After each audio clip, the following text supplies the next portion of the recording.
Okay, meron po tayong pasabog ngayon. Yan. Pag sinabi mong pasabog, ito yung i-expose natin, no?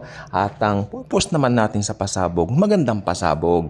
Dahil ang mga Kristiyano nagpapasabog ng biyaya, hindi nagpapasabog ng kung ano-ano mang negatives. Okay. So ang papasabugin natin ngayon ay ang katotohanan. Walang hihigit pa sa ganda at amo ng biyaya ng katotohanan.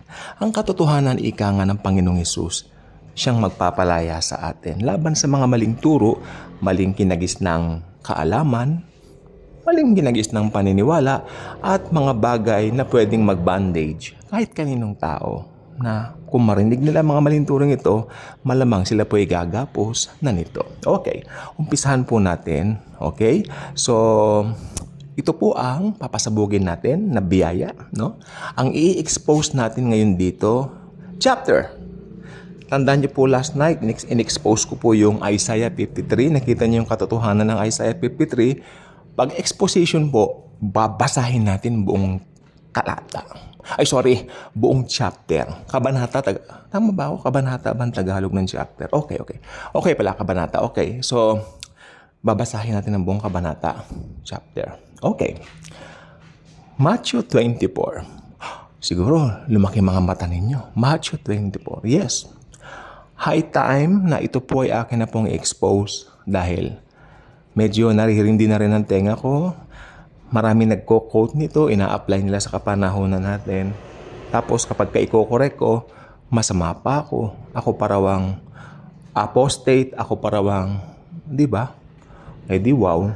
Pero kung ayaw nilang maniwala, alam niyo hindi naman natin sila pipilitin eh. Basta i-expose ko yung katotohanan. Bilang isang anak ng Diyos, obligado tayong sabihin ang katotohanan sa madla at sa bala na. Okay. Tingnan niyo ang heading. New Living Translation po ito. Matthew 24. Mabilisan lang po to. Ang heading niya, Jesus speaks about the future. So yung heading pa lang yung nagsasalita na ito ay magaganap sa future. It means hindi po ito sa panahon natin. Okay? Ito po, makinig po mabuti. Ang Matthew 24 ay isang tribulation at great tribulation chapter. Yun nga po, kabanata, di ba? Ayun, kabanata. Isang kabanata para sa tribulation at great tribulation. At pagbabasahin, alam nyo, pag magbabasahin tayo ng Bible, like for example, we will open this whole chapter of Matthew 24. Ilagay nyo na po sa isip nyo na hindi ito sa panahon natin. Ito ay sa panahon pa ng tribulation at ng great tribulation. Pag ganun ang mindset nyo, wala na kayong kalituhan eh. Parang, okay, set na yan. Okay, alam ko na. Ito ay, babasahin ko, ito ay hindi sa panahon namin, hindi sa panahon natin, kundi sa darating pang, yun nga, kapanahunan. Kompleto po natin babasahin. Hindi na ako magbabanggit ng mga talata and all that o mga verses dahil diretsuhan po tayo nito. Salin ng NLT o New Living Translation na tinatawag. As Jesus was leaving the temple grounds, his disciples pointed out to him the various temple buildings. But he responded, "Do you see all these buildings?" Maraming buildings to. "I tell you the truth. They will be completely demolished. Not one stone will be left on top of another." Umpisa pa lang po, futuristic na po yung sinasabi dito. Ito po yung binabanggit ng Panginoong Hesukristo. Yung umpisa po nito na katuparan, natupad po nung AD 70. Pero, teka lang po. Hindi po ito yung sabi kasi nila yung AD 70 tribulation, hindi po. Yun po ay naranasan, part ng kasaysayan ng mga Hudyo, pero hindi po ito yung Great Tribulation. Okay? Hindi po ito tribulation.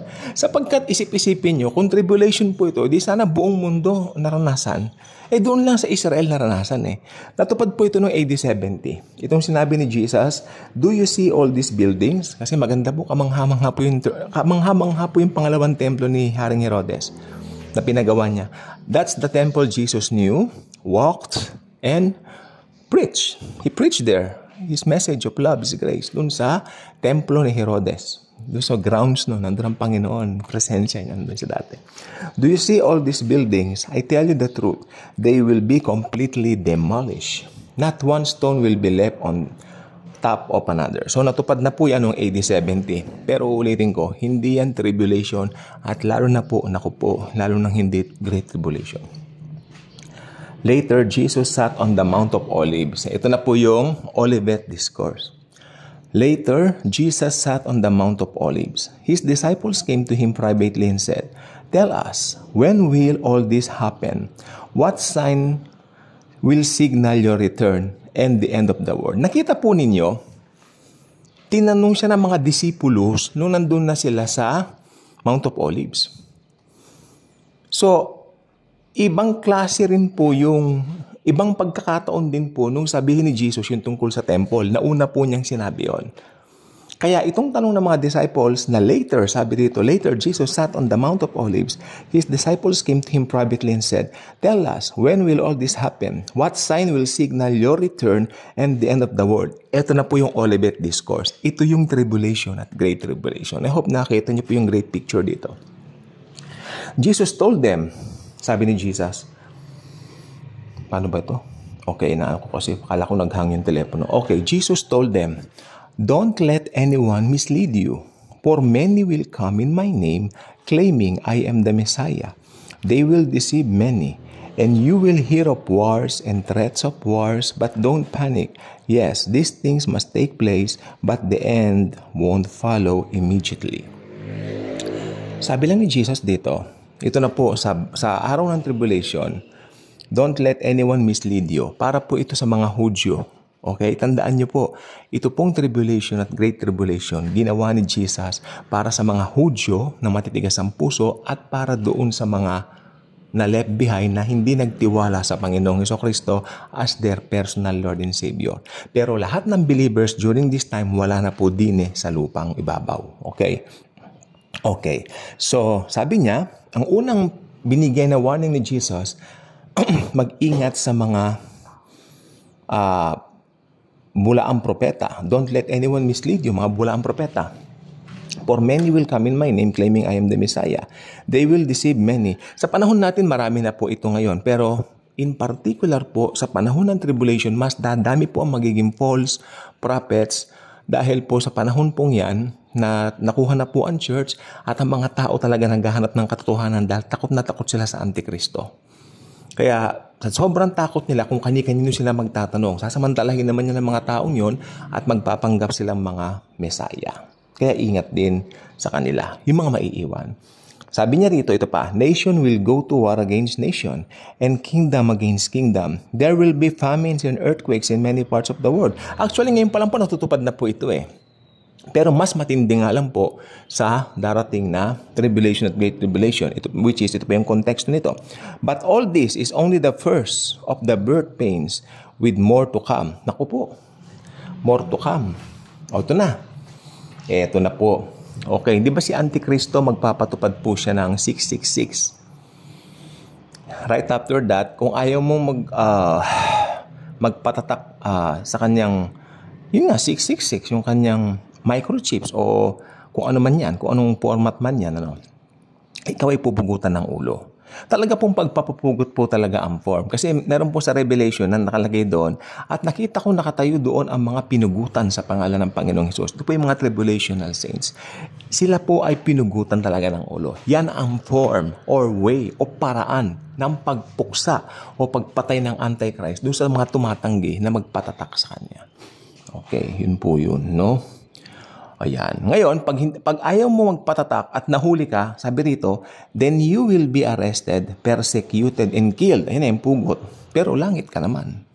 Kahit pugot ka. You will be hated all over the world because you are my followers. Ayan na. And many will turn away from me and betray and hate each other. Alam ninyo, hindi po maiiwasan during that time yung kompromiso. Dahil matatakot silang mapugutan, sasabihin nila, ayaw ko mapugutan, hindi bali na nga lang maimpyerno, ganun sila. Kasi hindi pa nila nararanasan yung impyerno Marami magko-compromise during that time. Naniniwala ako. Kasi nakalagay dito, and many will turn away from me and betray and hate each other. And many false prophets, ito na, mas maraming false prophet that time, and many false prophets will appear and will deceive many people. Ito na po, sin will be rampant everywhere and the love of many will grow cold. Wala na po, yung love of many will grow cold kasi, kumbaga, unahan na para makasurvive. Wala nang pakikipagkapwa-tao mga tao during that time. Sarili na lang. Kailangan masurvive ko to. Kailangan makapagtago ako. Ganyan. Diba? Yung pong mangyayari. At ito pang masaklap. Sin will be rampant everywhere and the love of many will grow cold. Bakit sinabing sin will be rampant everywhere? Sapagkat patayan na po ito. Diba? Kung gustong kumain dahil hindi nga siguro sila nagpatatak, yung iba siguro mapipilitang gumawa ng pangit. Yung ayaw magpatatak pero yung iba naman ayaw din magpapugot. Siguro ito yung mga taong yun, may mga ganun po siguro sa dami ng tao sa mundo at sila po ay gagawa ng masama. Puro kasamaan na lang po during that time. Tandaan niyo bago gunawin ng Diyos. 'Di ba, yung mga Nepalims, 'di ba, yung mga anak na ng sons of men na tinatawag, no? Bago niya gunawin kay Noah, ganyan na po ang nangyari. Parang ganyan po 'yan. Sin will be rampant everywhere and the love of many will grow cold. Ito, makinig po mabuti. Ito yung paborito nilang verse. But the one who endures to the end will be saved. Hindi po sa atin to. Hindi po sa Kristiyano ito. Wala na po ang Kristiyano rito eh. But the one who endures to the end will be saved. Ito yung mga tao during the tribulation na nagdesisyon na tanggapin si Jesus sa kanilang mga buhay at nag-decide na lang sila magpapugot. Rather, magpatatak ng tatak ng Antikristo. Kaya congratulations sa mga taong yan. Okay? Mga tribulation saints po sila. Sa kanila po yan, hindi po sa atin yan. Please lang, pakiisip-isip, but the one who endures to the end will be saved. Sa kanila po yan. Wala na po tayo dito, na-rapture na tayo. And the good news about the kingdom will be preached throughout the whole world so that all nations will hear it and the end will come. That's it. Alam niyo po ba kung sino mga ngaral sa tribulation? Mga angels, mga anghel. Literal na anghel, nagliliparan diyan. Oh, yes. Very different time during that time. OMG. Very different. Okay. Sabi nini, hindi na po ako nagpapanggit na. Diretso po tayo ha. The day is coming when you will see what Daniel... tingnan nyo. Talagang ito. Makinig pong mabuti ha. Talagang ito po sa tribulation kasi Daniel eh. Tingnan nyo. Si Jesus po nagsasalita rito. The day is coming when you will see what Daniel the prophet spoke about it. Pag si Daniel lang nagsalita, hindi ba siya nagsabi ng 70 weeks? Pag nagsalita po si Daniel, tribulation at great tribulation ang topic niyan. Hindi ba? Kaya hindi pwedeng maging sa Kristiyano ito. Hindi pwedeng maging sa atin ito. Hello. What is that? Kasi yung matandang nakasama ko, sa atin yan. Pinapipilit niya. Opo, sige po. God bless you po. Ako na lang. Hello, what is that? Ilang taon na yung matandang yun? 70, mag-80 na raw siya. Pero sana Lord, kahabagan mo naman. Buksan mong utak, buksan mong isip. Diba? Well, yan tinuro sa kanila eh. Kalain mo, 80 years old siya. Simula, bata siguro siya. Yan tinuturo sa mga Bible school nila. Ulitin ko ha. The day is coming when you will see what Daniel the prophet spoke about. Ito na. Okay, kita nyo? Biglang sumunod to. The sacrilegious object that causes destruction is standing in the holy place. Makinig pong mabuti. May nilagay po rito si Mateo, o kasi may sinabi si Jesus dito, kaya nakalagay dito, reader, pay attention. Okay. Gusto niya mag-pay attention tayo rito sa sacrilegious object that causes desecration is standing in the holy place. Alam niyo kung ano yun? Tagalogin ko. Merong isang kalapastangan ng walang pangalawa na magaganap. Isang kalapastangan na talagang grabe. Ito po ay ang, malamang yung iba, palagay ko, like ko sinasabi dito, ano yun? Ang Antikristo. Yung Antichrist, pupunta sa third temple na sabihin niya, I am God. At ipapatigil niya yung mga pag-worship at paghahandog, pag-aalay. Sambahin niyo ko. Yan na. Ito po yun. Okay? Ito po yun. So I hope walang kalituhan po, no? Alam niyo, pag si Daniel nagsasalita, ibig sabihin nun, sinasabi niya, yung katotohanan na ito ay para sa tribulation, saka sa great tribulation. Hindi ito sa church age. Okay? Please lang. Okay? Then those, makinig pong mabuti makinig. Then those in Judea must flee to the hills. Taga-Hudyo ka ba? Taga-Judea ka ba? Sige nga. Hindi naman sinabing, yung taga-Sampaloc, kasi taga-Sampaloc po tayo Yung taga-Sampaloc, pumunta na ng Quiapo. Ngek. Yung taga-Quiapo, pumunta ng Avenida. Sige nga. O kaya medyo palalayuin tayo. Yung mga taga-Manila, pumunta ng Baguio. Ganun ba? Pilipinas ba binanggit ito? Excuse me. Pilipino tayo, hindi tayo Hentil. Hentil tayo, Pilipino tayo Hindi tayo Hudyo. Ulitin, sabi dito, then those in Judea must flee to the hills. Eksakto ba? A person out on the deck of a roof must not go down into the house to pack. Yan. Ibig sabihin, pag nasa taas ka ng bubong, huwag ka nang bababa. Ibig sabihin nun, iligtas mo ng sarili mo. Wala nang panahon. Yan ang ibig sabihin yan. Hindi po literal yan. Okay? Iligtas mo ng sarili mo. Kaya ang mga Hudyo that time magtatago sa Petras. Napuntahan niya ng auntie ko Nung pumunta siya ng Jerusalem, for how many years ago, pumunta siya doon. Okay, may marunong din daw sa Bible sinasabi, dito magtatago yung mga Hudyo sa Great Tribulation, sabi nila. So, yan. A person out on the deck of a roof must not go. May pasalubong siya sa akin, kadami. Ang ganda. Isang Bible na galing sa Jerusalem, ang ganda. Tapos, mga bato na galing sa Galilee. Ang gaganda ng mga bato. Tinago ko nandiyan pa. Yan. A person out on the deck of a roof must not go down into the house to pack. A person out in the field must not return even to get a coat. Ibig sabihin, wala nang panahon. Go, magtago ka na. Mga Hudyo to. How terrible it will be for pregnant women and for nursing mothers in those days. Mas kawawa yung mga nagbubuntis. And pray that your flight will not be in winter or on the Sabbath. Ayan. Dahil siguro doon mas matindi yung mga pagpupuksa o paghuhuli sa mga ayaw magpatatap.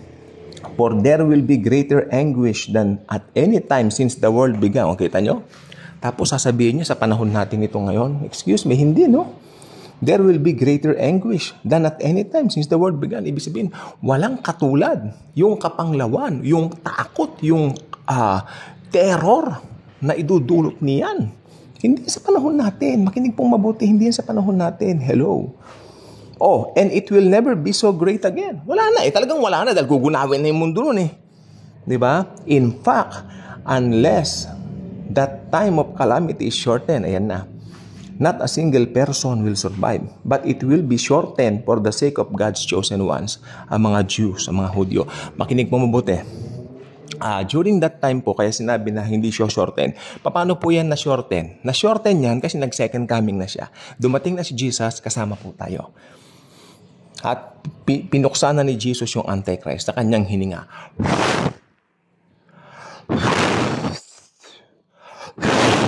Yan.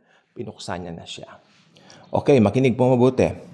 Then if anyone tells you, look, here is the Messiah or there he is, don't believe it. Sa panahon ngayon, maraming false prophet. Pero I believe mas maraming false prophet at false Messiah during that time. Kasi during that time, talagang wala silang hanggat kundi maligtas sila. Okay. For false messiahs and false prophets will rise up and perform great signs and wonders so as to deceive, if possible, even God's chosen ones. See, I have warned you about this ahead of time. Maski God's chosen ones, yung mga tumanggap na kay Jesus doon, gusto pang i-deceive ng mga false prophets na yan. Alam niyo po ba yung katuwang ng Antikristo sa pagpapalaganap ng mga kabolostugan sa mundo ay false prophet? Ito po ay galing sa Israel, isa po siyang Hudyo. Ayan. So, ayan po ang parang puppet niya na gumagawa ng mga miracles. Kaya maraming madideceive din. O makinig mo mabuti. So if someone tells you, look, the Messiah is out in the desert, don't bother to go and look. Or look, he is hiding here, don't believe it. Oh, for as the lightning flashes in the east and shines to the west, so it will be when the Son of Man comes. Just as the gathering of vultures shows there is a carcass nearby, so these signs indicate that the end is near. Pang-tribulation talaga to. Immediately after the anguish of the... Oh, tingnan nyo. Immediately after the anguish of those days. Saan na ba tayo? Okay. Nasaan na ba? Balik natin dito. So if someone tells you, look, the Messiah is out in the desert, don't bother to go and look. Or look, he is hiding. O huwag kayo maniniwala. Sabi ganon.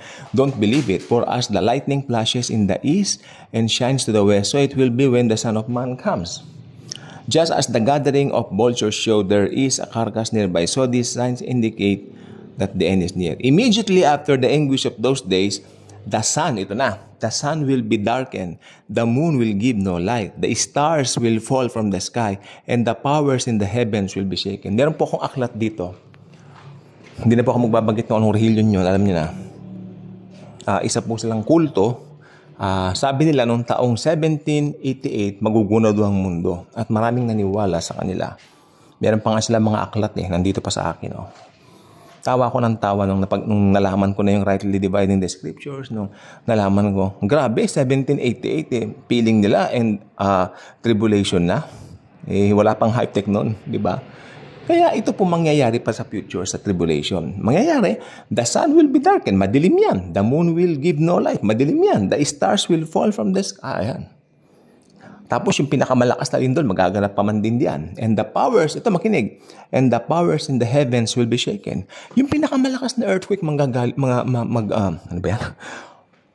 Alas 10 na pala, 10 o'clock na pala, okay. Yeah, yung pinakamalakas na earthquake, mangyayari po sa Great Tribulation. Kaya yung mga big one na yan, small ones lang yan. Believe me. And then at last, the sign that the Son of Man is coming will appear in the heavens. Ayan na tayo. Kasama tayo dyan. Si Jesus nangunguna, nakasakay sa kabayo. Nakasakay din tayo sa kabayo, nasa likod tayo. And there will be deep mourning among all the peoples of the earth. And they will see the Son of Man coming on the clouds of heaven with power and great glory. Alam niyo si Jesus Diyos. May nagtatanong sa akin, paano makikita si Jesus ng buong mundo? Hindi ba? Pag nandito ka sa Korea, makikita mo lang sa Korea. Pero sabi ko, Diyos siya.